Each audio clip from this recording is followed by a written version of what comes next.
Well, it's about time in the hour, and it's about time in the month where we get Rachelle's recipe. You are about right, Nicole. Rachelle, I heard that we're heading to the islands this afternoon. I think so. So let's all close our eyes.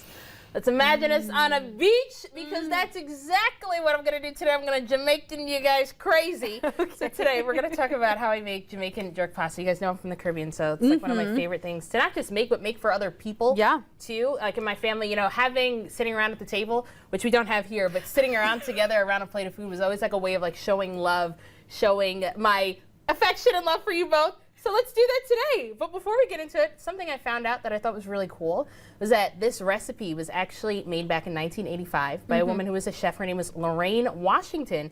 And she worked at this Jamaican restaurant in Negril, and it was called Paradise Yard. And she was just making a meal for construction workers, kind of throwing things together. And that is how we have the Jamaican jerk pasta, or Rasta pasta is what a lot of people call it. But everyone, something my mom always says is, I can make this way, but you add what you like. You put things in and out of that, and that's how you make your own recipe. So today I'll just show you a little basis of how we can get started, and then we'll figure out exactly, you know, how you guys like to make it and if you like it as well. I know. I want to eat it right now. Can we start nibbling? Yeah, you can start nibbling. Okay. Let's talk about it. Okay. So here are the ingredients right here on your screen. So if you look on the left, I think that's our left-hand side, you'll see the pasta. Obviously, you need to use any kind you like, plus some heavy cream.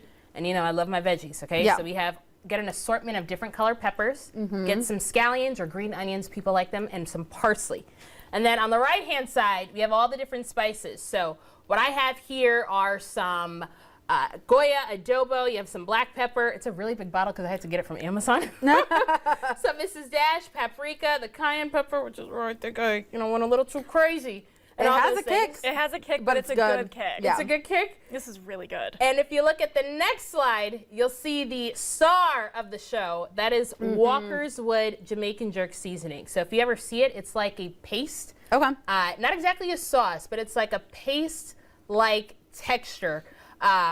And you'd be surprised at how just a little bit can go a very long way. This is the mild version, but they also make it in a spicy version too. So if you find any kind of African or Caribbean cultural store, or a Hispanic food store, I know there's one on Cedar, which I believe that they have, and the name is out of my head, but you can get that, or worst case scenario, just go to Amazon and you can get those there too. So next slide, you'll see that I like to kill two birds in one stone, okay? We're gonna boil our pasta. I didn't, but some people like to put salt as they're boiling their water. But any kind of salt or something and kind of give it a little bit more taste. You don't really have to, because I feel like you'll add so much seasoning after.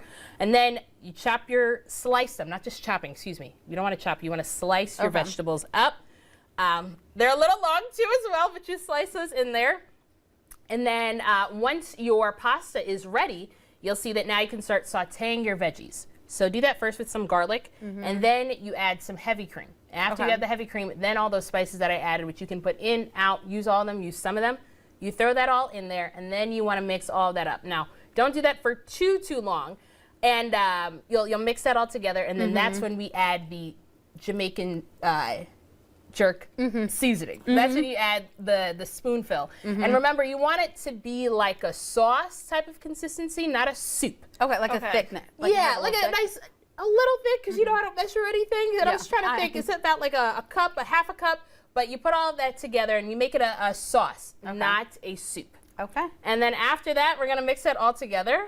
And boom, bada bing. Pretty easy. Yeah. And then you could also use whatever kind of meat that you have. I know you guys are not eating meat this Friday, so I left that out of there. But you can have shrimp. I've seen people put salmon in there. I've seen people put all of the all different types of meats and put them all together in one. I like the long noodles, or the long peppers too, because it's like a special noodle, you know? Yeah. And I was wondering, I was like, maybe I may have cut those a little too long. No, it was good. It has, like you said, like that kick, but it tastes very, very good. And I just kind of keep eating more. Like, that's why I'm really quiet, because I'm just eating. That's why I haven't eaten, because I wanted to save a lot of room for this. Yes. This is amazing. Well, thank you so much. In the break room too for you guys, so you can take it home this weekend as well. Yes, so make sure we put this online, so that way folks at home can start doing this. I will do that right after the show. I'll make sure we have that online for you guys if you'd like to make it at home. And if you do try it, let us know what you think. Yeah, definitely.